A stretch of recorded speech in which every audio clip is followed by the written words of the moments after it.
যদি এই প্রসেসে রুটি আটা মাখেন যেমনটা বলেছি, তাহলেই দেখবেন রুটি প্রত্যেকটা রুটি ফুলবে, প্রত্যেকটা রুটি। বন্ধুরা এই যে 1 2 3 4 5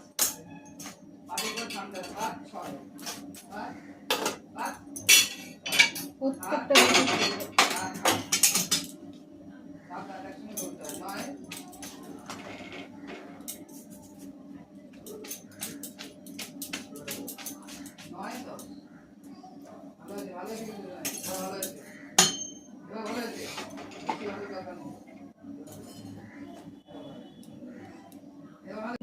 প্রত্যেকটা ফুলবে, প্রত্যেকটা রুটি ফুলবে।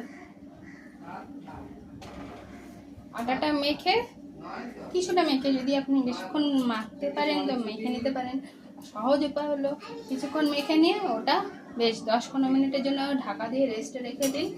তারপরে আটাটা আর ভালো করে আর একটু মোলায়েম করে মেখে নিন, সামান্য, খুব সামান্য, ততক্ষণে খুব নরম হয়ে যায় আটাটা।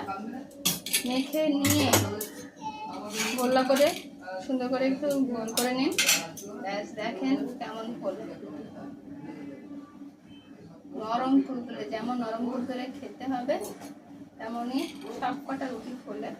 এই ফেটে গেছে তাই সেটা ফেটে গেল, ফুলছে সব কটা।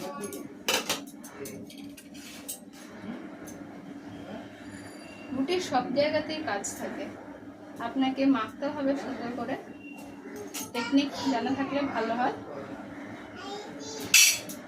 বেলতেও হবে সুন্দর করে।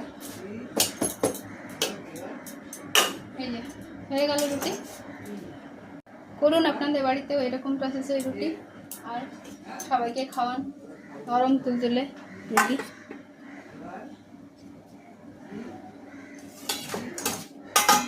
ও সরি, লাইট এই যে